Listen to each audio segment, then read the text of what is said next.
Hello, everyone. Welcome to another episode of the Thunderstock Show, a collection of valuable brainstorms to enhance your life, liberty, and pursuit of property. We are in our EOS journey season. One of the implementers I got to press palms with.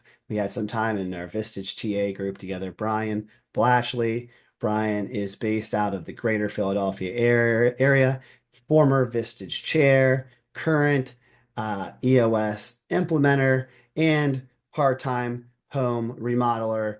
Brian, how the heck are you? Um, what's going on in your neck of the woods? I'm good, thank you, Ross. And yes, I'm just about finishing my new patio. I'm sorry, my new deck on the back of the house. As I said, too many projects going on in my EOS life, but I'm loving it. There you go. Continual improvement. That's one of the core Abs- values of Brian Yeah, EOS and his household. yeah. Um, so Brian, I know you a little bit, but for those that don't, can you share a little bit what it was like in your formative years? Like when did you know that you GWC the EOS life, so to speak? Were you always an entrepreneur? Did you work a bunch of jobs? What was it like growing up for Brian? Yeah, Brian started working at 9, believe it or not. There's a local farm, and I learned early if I wanted things, I had to go out and earn money. So I picked tomatoes and beans and stuff like that through the summers at this local farm. It was a mile away from my house. I would go do that kind of stuff, and then it led to cutting grass, delivering newspapers, something that doesn't happen too often in snowstorms.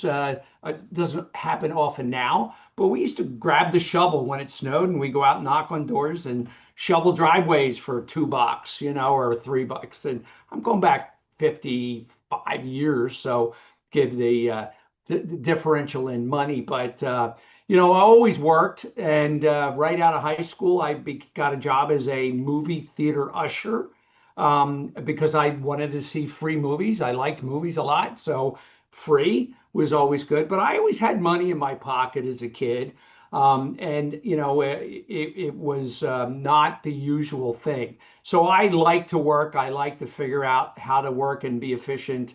And the movie theater usher was the college summers and holidays that I did when I was making money on vacation because you go back to school, a little cash in your pocket.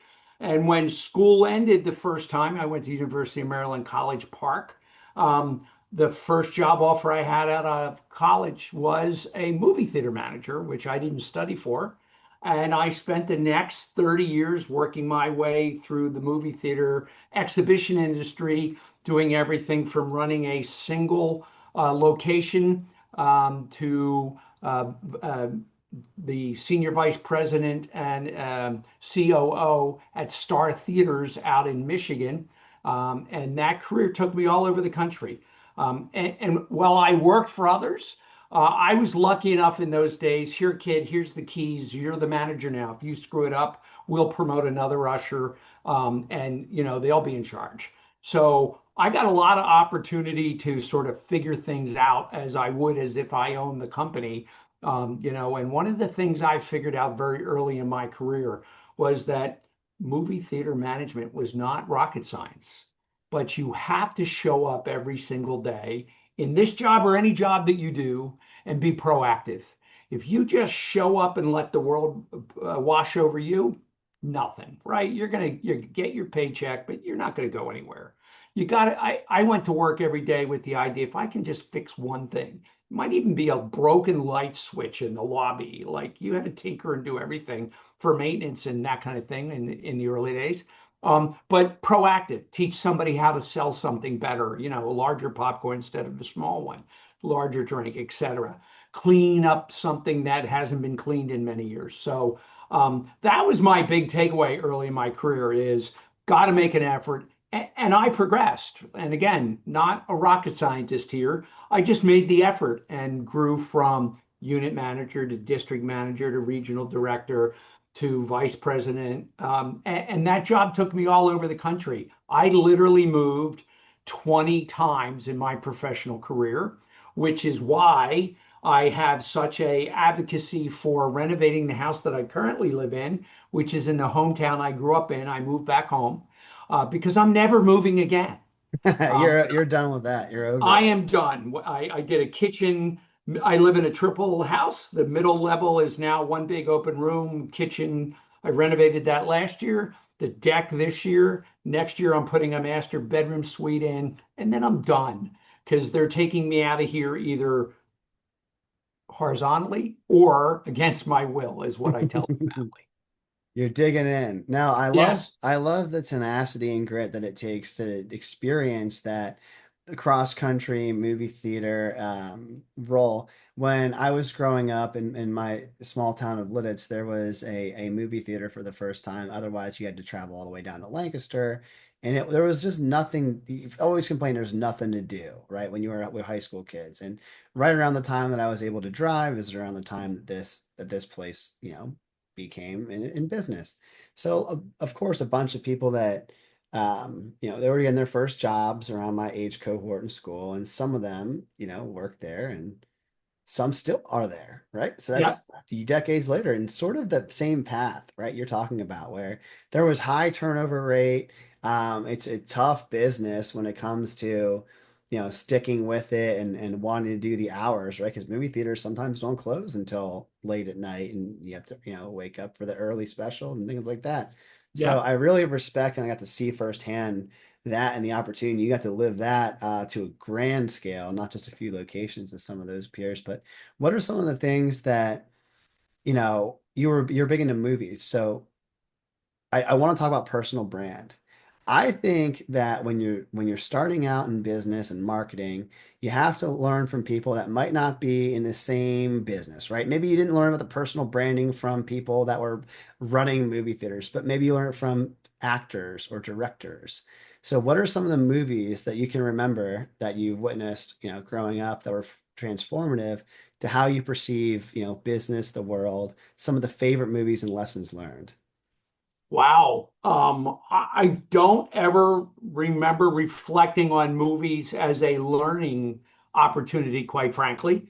I always went for, and I still do, I still love going to the movies. I don't go near as much as nobody really does because I've Hmm. got the big screen TV in front of my recliner, so that works. But it was just as you mentioned, the work ethic in the process that allowed for success and progression. And I made a lot of mistakes along the way, and the learning opportunity that you reflect on and having a different perspective didn't really happen until later in my career as a Vistage chair and now as an EOS implementer, where I get to see it from other industries. Because Mm. I always saw it from a very small slice of the world and in movie theaters. I did that for 30 years. I had one boss later in my career who came from outside the industry, who actually became a mentor and started teaching me about business, took an interest in my career, and allowed me to do some outside education and things on a much broader perspective because the movie theater industry was very insular. When I started in the early 70s, there was about 50 movie theater chains out there, most of them family run. And over the years, they all consolidated like any mature industry does. So now there's like three left, right? I got bought during my career by AMC Theaters four times. I worked Wow. for a company, AMC bought me, fired the entire leadership team, including general managers of the company, and I would go work for somebody else. And then eventually AMC would buy us again. So they're one of the guys who survived. And in 2006, they bought me out for the um, fourth time when AMC bought Lowe's. And I went to work for a startup down in New Orleans for the next couple of years, which is where my movie theater experience ended at 30 years in 2008. It was a great experience. It was new. We started with a family-run movie theater chain who had grown and sold the chain twice, the dad. Now the son's opening his chain. That's where they made their money, always Louisiana based. And I worked for him for 2 years until the Great Recession hit. And he walked in one day and said, "You're done. Thanks. I can't afford you anymore. It's been nice. Thanks for moving to New Orleans." He did it to me and the chief operating officer at the time. So it was a really interesting learning perspective. I enjoyed the career. I'm glad it was it was a good inflection point for me. And it caused me to go back to school and rethink what I wanted to do with my life. I was in New Orleans. I love to cook. So, great city to learn to cook. I got a culinary degree, a catering degree, and a food service operations degree during the Great Recession, which allowed me to actually go out as an apprentice chef and work in some of the best restaurants in New Orleans, for Emeril Lagasse, for John Besh, a couple others. It was part of the apprenticeship program. Great, great learning opportunity. I also went from a white collar executive to a grunt at age 49. Very humbling, a lot of hard work. But I loved it, and it did exactly what I wanted it to do. Was it gave me the credentials to be able to go, hey, I got 30 years of management experience, multi-unit, at senior levels all throughout. And now I have the credentials to be able to understand how to operate a professional kitchen and so forth. So I moved back to Philadelphia. I spent a little bit of time with Panera in one of their franchises, but eventually became the chief operating officer at a high-end wedding catering company, $25 million company, 5 locations. And I ended up having to go into that location. And one of the first jobs I had to do is fire the chef because he wasn't following all the safety protocols that I had just spent years learning. And when questioned, I got a bunch of stares from him and his staff. So I said that to the owner. He goes, "Yeah, I know that. That's why you're here. And I wanted you to go see that." So it was definitely learning and a new experience. I started, running this company. That's where I was introduced to both Vistage and EOS. Interesting. So the owner says to me when I joined the company, there's this thing called Vistage, and I think we should both join. You join one group, I'll join another group, and we'll see how it goes. I keep hearing good things. So I did. We both heard a presentation the same week, I don't know, 3, 4 months into it, from a EOSI who I am very friendly with now, has been one of the early guys in EOS. We both came back, we looked at each other, we said, we should do this. So I ended up being the integrator of this company for almost 2 years before leaving. And that was my experience. First experience with EOS was actually operating a company using the model. And to me, I'm an operator. I ran operations in theaters. I like process. I like organization. I like understanding where we're going. I'm a Colby high fact finder, if you understand what Colby is. Very I like familiar. detail. Yeah. So I did that I enjoyed it. When I left there is when I became a Vistage chair. And I did that for 3.5 years. I grew a group. And then COVID hit. Mm. So my group shrunk because people were saving money and nobody wanted to leave the house, and virtual was not as big a deal as it is now. So I decided to pivot back to my operational roots, and I became an EOS implementer 5 years ago and never looked back. I love what I do working with entrepreneurial companies. And I love the fact that I have such a diversity of clients. I get to see so many different because we're industry agnostic. It really doesn't matter as long as you're entrepreneurial. And I've had everything from, quite frankly, demolition companies all the way up to sex toy manufacturers. I mean, it runs the entire gambit, literally. Yes, when I landed that client, I'm like, this gives me that breath of being able to say to people, here's the width of what we've worked on. So a lot of manufacturers, a lot of small to medium sized companies, and it's been a real blessing and a lot of fun along the way. And retirement doesn't even look like an option because I'm having too much fun. Yeah, I the idea of retirement for a lot of people that are in the EOS life might just look like a different role, right? I think the idea for someone that's been working since 9 years old to all of a sudden have a reality where they're just done.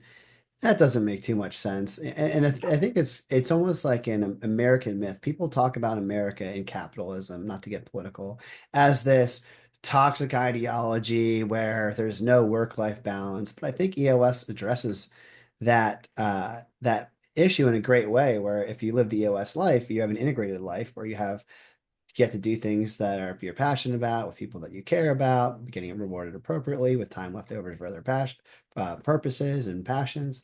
And once you get a taste of the EOS life, it's hard to go back to the real world, like the red pill Yeah, from and the there's a lot of Matrix. flexibility, which was one of the appeals. Right now, I have 17 clients. I'd like to have a few more, but I could do as little as 5 or 6 or 7, and that would be fine. I'd have a good living, and I wouldn't work as much. And it might be 50 days a year, 40 days a year that I'm actually in session instead of 120. So a lot of flexibility, which really works out well. And I have a session room. One of my the renovation I did last year, I put in a conference room in my house. So actually, I have a couple of my clients that come here. I've got the conference table. The dog runs around while we're in session, rolls on the floor, and there's a little bit of comic relief. I got whiteboards and the whole deal. They go out and hang in the pool when it's summertime. And it's a great opportunity. So the more clients I can get who want to come here, I talk about the EOS life. That works for me. Yeah, I love having the opportunity to work from home, and especially in your case, many implementers don't necessarily have their session room at home, and there's seemingly tons of benefits, right, between Oh having the yeah. pool, the dog, but also the closeness with the openness and vulnerability, right, to have clients at your home is definitely Yes. one thing. And so it would make sense that you want to have the right clients, right? It has to have, instead of having 30 clients and being busy so many days of the year and traveling all over, it makes sense to have the right amount of clients that you can have at home. So that's an Yeah. interesting perspective. And I totally appreciate that someone that also works from home. As you can see the dog bed back there.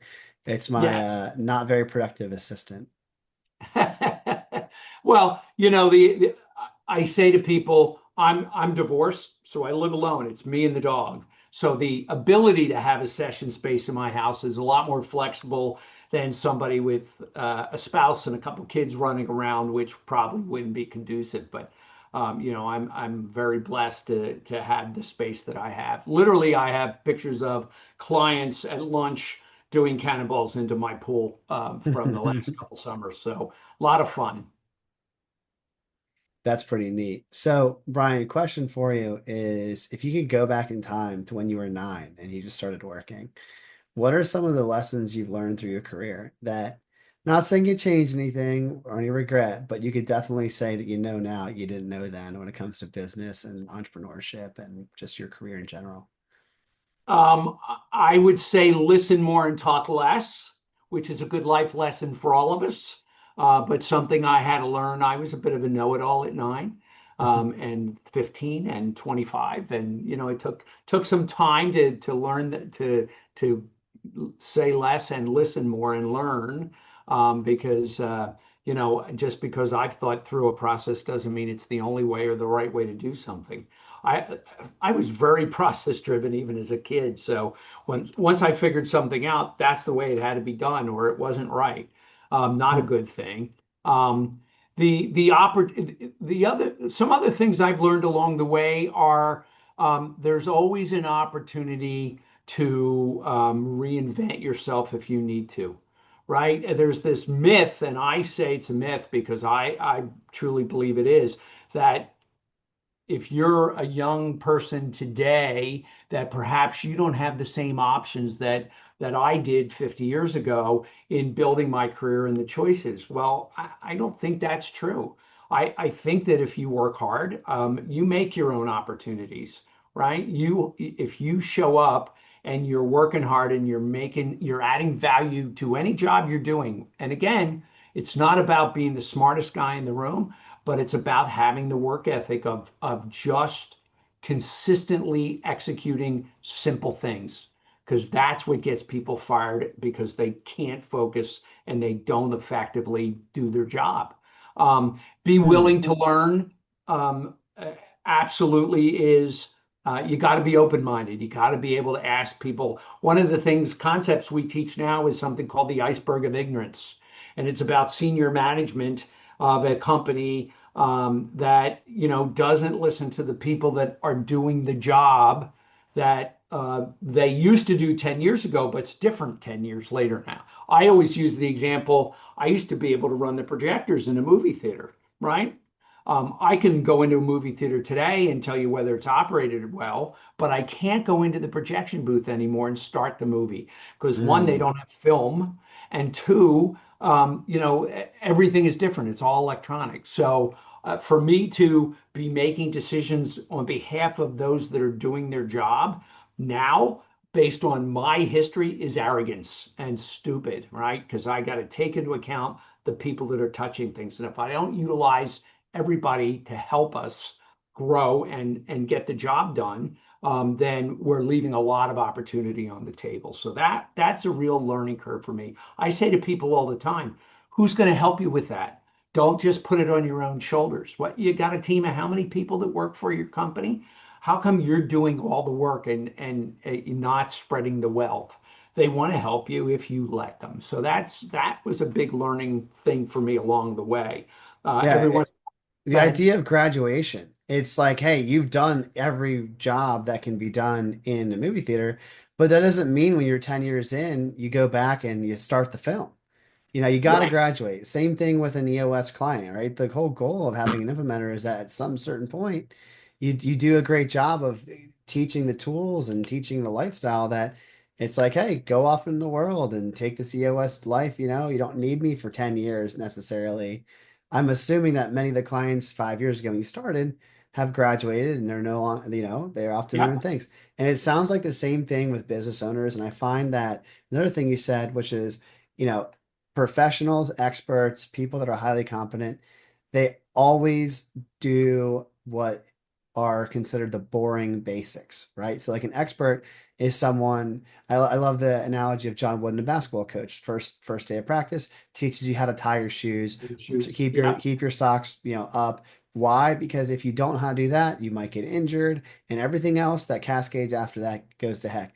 If you Yeah. don't know the right amount of butter to put on a popcorn, you don't know how to greet somebody at the door and usher them in, you're going to lose customers. So even those small, grunt positions, you need to understand the world, what good looks like through their point of view in order to run the whole operation. And I think that that lesson that you shared about taking your deep industry expertise into the movie theater business and then getting deep expertise into the culinary business and then saying, okay, what do all businesses have in common, right?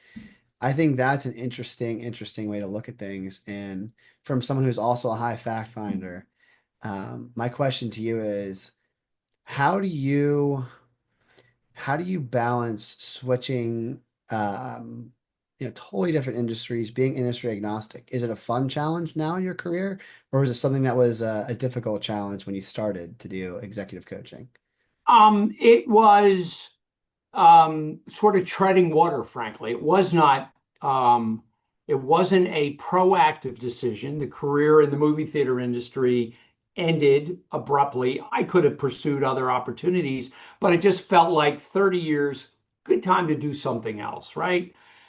Plus, Great Recession, nobody was hiring, nobody was doing any of those other things. It was a great inflection point. And I needed to be productive. I got 3 degrees in 3 years, right? And a lot of that had to do with overlapping classes and so forth. I maximized my time.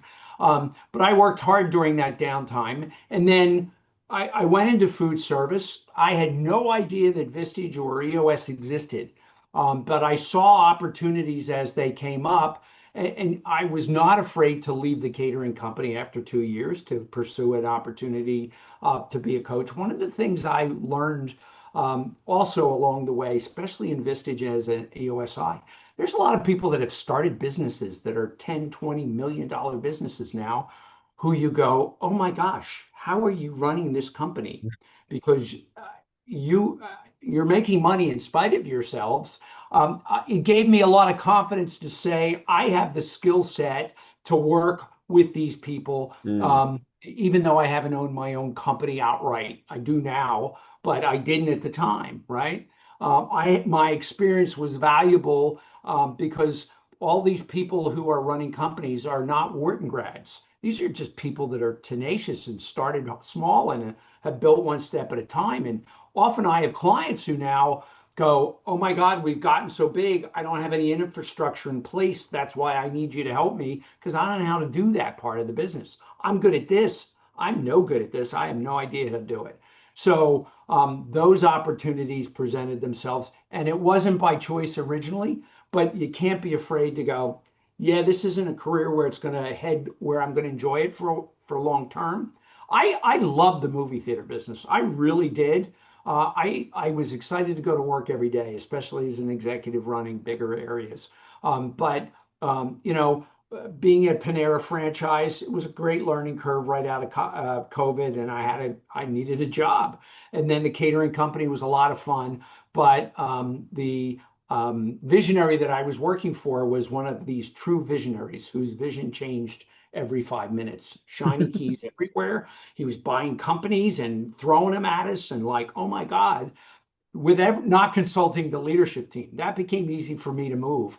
But learning that you can move and you have those options is really important to be able to embrace. You're only stuck if you're stuck here. You're not stuck if you make a plan and execute upon it. I didn't just go leave the company with like go do nothing else. I left with I'm going to be a Vistage chair. And then when that happened, again, that wasn't a choice, but I made the best decision at the time to become an EOSI.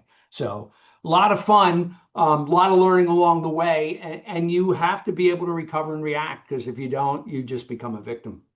What advice do you have for incumbent or brand new EOSIs?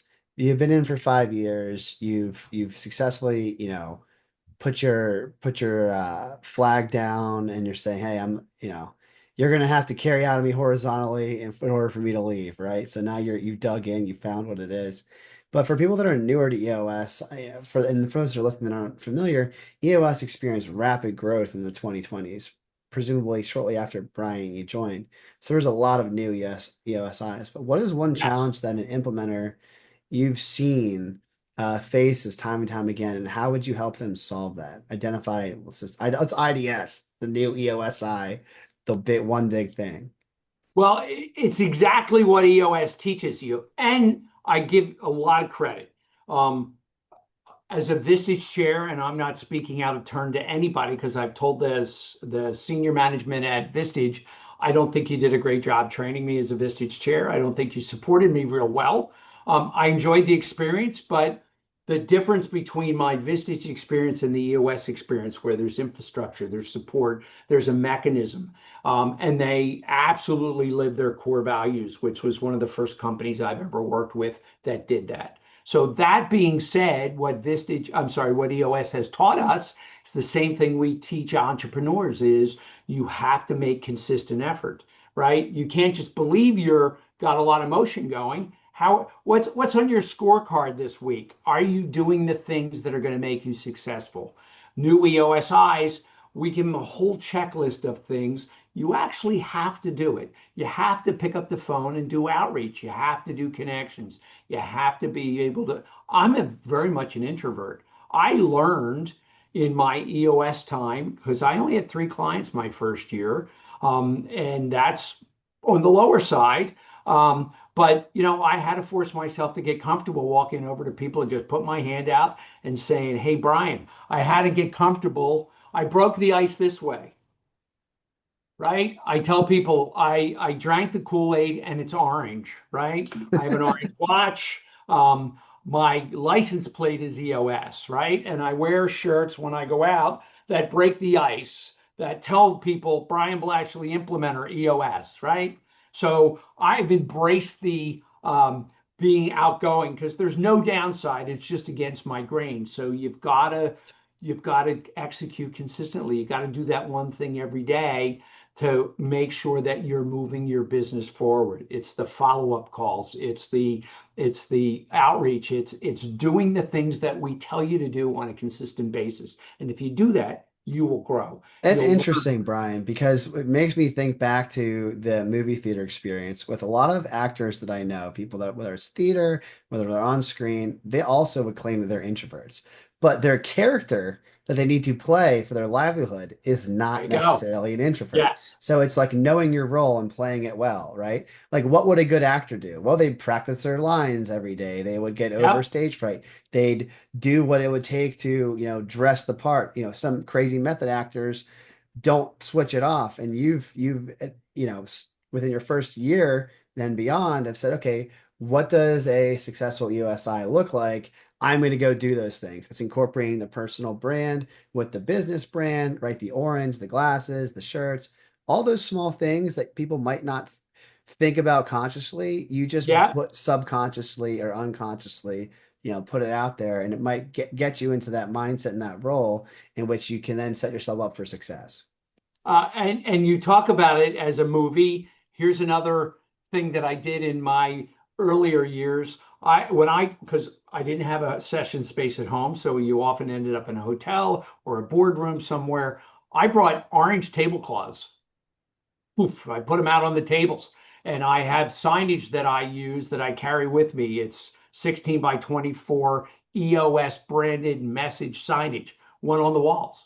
And I still travel with that stuff. And when I'm making a point about certain EOS tool or a thought process, the iceberg of ignorance, I pull out the signs and I point to them and I use the visuals. I set the stage in the room, if you will, because we actually use that language that we are, providing a lived experience. If it's Right. just dry material, then it's nothing. But I would tell you the looks that I got from some of my peers when I told them that I put orange tablecloths. I mean, $16 on Amazon, but I have orange tablecloths on the boardroom. So when people walked in, they went, "Oh, this isn't just a Holiday Inn Express boardroom. We got a bit of an EOS experience going on." But to that same point, I'm going to go to another career stage, which was the restaurant and service hospitality industry. There's a meme that I saw recently on social media that states, you know how to tell the difference between $5 and $15 tacos?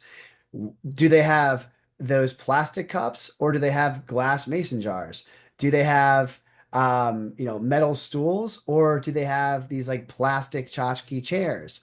It's the whole ambiance, it's the presentation, it's Yes. everything that goes, you're serving the same tacos. Every EOS implementer goes by the process, but it's how you present it that Yeah. is what's memorable or what gets people to be excited or tell their friends or remember the material, right? You could tell somebody all the material you want, but if you say it Yeah. as if you're someone, the average person on C-SPAN, they're going to go next, tune out, they're not going to get any value. But if you present it like somebody who's trying to win an Academy Award, you're going to make a human connection. Yes, no question. And I start my first day by putting a magnet on my whiteboard that says no spell check on my whiteboard. And I own the fact that I'm a terrible speller in the middle of a session when I'm writing quickly and I'm trying to think and respond to you. Things are going to be misspelled. Just if you hired me to spell, you're in trouble because it's not my forte. But it breaks the ice with people. They can identify a little bit, and it's a much more human connection that you get to have as opposed to this dry. I love the idea of damaging admissions as being a sales tool and not even a sales tool, but a human connection tool, right? To make that connection where it's like, hey, look, here's who I am, but more importantly, here's who I'm not. I'm not going to be a robotic spell check person who's going to be a stickler for grammar and all those Yeah, types of things. But what I am going to do is try and get to the heart of your issue, right? And yeah, when you do that, and it doesn't have to be anything controversial or crazy, but you're just letting your own person stick through while associating with the brand. And one of the things with EOS, it's about open and honest. And if people are worried about keeping a mask up and trying to be presented a certain way versus being their true authentic self, then as an implementer, you're not helping them to lower the mask and show up the same way. You lead by example. yeah. You asked a question, what would I tell a new implementer? Yeah. I heard this earlier in my career and I try to live by it. If I don't say something to the team that I'm working with every day that could get me fired, meaning open and honest. That because I am maybe talking about the elephant in the room that nobody else might be, especially early in the journey. Hmm. That if you don't say something that you could get fired for, then you're not entering the danger, as we call it. You're just hoping to survive the day and get the paycheck until you can get more clients. And I will tell you, it's much easier 5 years in to be really Sure. be able to go, this ain't working, and here's why. Holding up a mirror to the entity, as we call it. That this is what I see, folks. Tell me whether I'm seeing it correctly. And sometimes you get the looks and the response and the pushback that people are uncomfortable. So we teach being uncomfortable and learning to be comfortable with that. Look, if you're in the movie theater business long enough at the grunt floor, you're going to have to pick up some spilled soda and it's going to be sticky. There will be a mess in a long enough timeline, I promise you. If you're in a kitchen as a chef, you will probably cut yourself accidentally or you burn yourself accidentally, no matter the safety precautions. It's just an inevitability, right? And if you're an Yeah, EOS implementer, you have to enter the danger in a similar way. yeah, So I love that holistic perspective, and I think that one bit of a nugget for anyone that's listening, if you're an EOSI, to enter the danger. And I also look at like issues don't usually resolve themselves because one, they weren't real issues to begin with, and two, um, you know that's not how issues work, right? They usually compound and get worse over time. And the idea of entering the danger sooner than later is just is attacking issues head on. Love that line of thought. Now, yeah. Brian, I have to ask you, this is one of my favorite parts of the show. It's the leave a question, ask a question segment. And the last guest I had, without knowing who you were, what you're all about, wanted to ask you, what impact are you going to have when you leave this world, and how do you plan to do it? When I leave this world, what impact will I hopefully have left? Yeah, like what mark are you going to leave in the world? How do you want to be remembered? Oh, wow. That is a lot different as I've aged, right? Mm, Part of business is just getting older, right? I'm 65 this year. And I love being 65. I'm not somebody who goes, oh my God, I'm old. I'm older, right? But I think about the opportunity to help um, mold people a little bit, to have a positive influence on helping them to be better people, either personally or professionally. I'd like to believe that I live an example, by no means any perfection, but I try to do the right thing, right? It's one of our core values. You do what you say, you do the right thing, you help people whenever possible. And as I said earlier in the podcast, it's one of the few companies I've ever worked with that actually live their core values as opposed to putting them on the wall and going, aren't we great? The right. EOS life really means that, and living that, and being able to have that crossover from a personal core values and a business core values to help people sometimes grow up a little bit, right? I look at people in their 40s now and think to myself, in my 40s, I was an executive in a big billion-dollar company. But I look back and I see 40-year-olds now as I have some nieces and nephews that are 40, and I still think of them as kids, right? So it's all perspective. It's about helping, and I teach this too. We talk about being a good leader is like being a good parent. And when you Mm, have an interaction with an employee or a client, what do you want for your kid? You want them to be successful. You want them to learn. You want them to grow. You know they're going to fall down and scrape their knees periodically, right? But if I can help them to understand that instead of being aggravated or overly pushy or overly salesy, right? As a parent perspective, um, I can hopefully impact you better than as a business perspective. So we teach that thought process, and I think that's an important way to help people to get better and to treat their employees to learn that treat them as your kids, right? You can't ground them, but from a standpoint of wanting them to be successful and healthy. Man, I think that's such an interesting frame. I really love, as someone as a parent going through the toddler stage, it's a very interesting metaphor I could think deeply upon that, but I'll do that for after the show.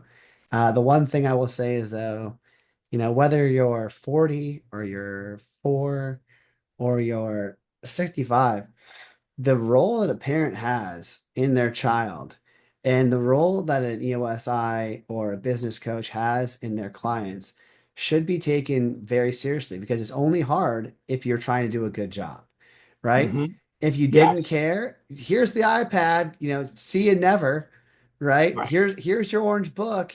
Here's a sticker, even though you didn't do your rocks. I don't care. Just keep writing my check. Right. It's only Yep. hard when you really care, when you enter the danger, when you have those tough conversations, when you're invested in their mutually assured growth. And I have a grandfather who's 95. He still looks at his almost 70-year-old daughter as a kid. And Yep. it's such perspective. And I think that type of perspective can keep you forever, at least mentally young. Maybe not physically young, but at least mentally young. And it Um, helps you to be able to challenge people without feeling like you're being aggressive because you want to be helpful, right? yeah, Are you getting the most out of this experience, or are you just floating along, right? right. And if I don't call that out, like 4 people out of 6 on a Zoom call who are doing other things instead of paying attention to the EOS session, I have to call it out because I want them to be successful. And if I don't do that, I'm just taking the paycheck and Right. not earning it. That's such an interesting. I love that answer, Brian. Now, on the flip side, what question do you have for the next guest without knowing who they are? What is preventing you from being as successful as you would like to be? What are the things that are holding you back that may be only up here and not actual barriers to taking the steps that you need to be either business success or personally successful and happy? Getting right to the root issue. Love that. I'll be sure to ask the next guest.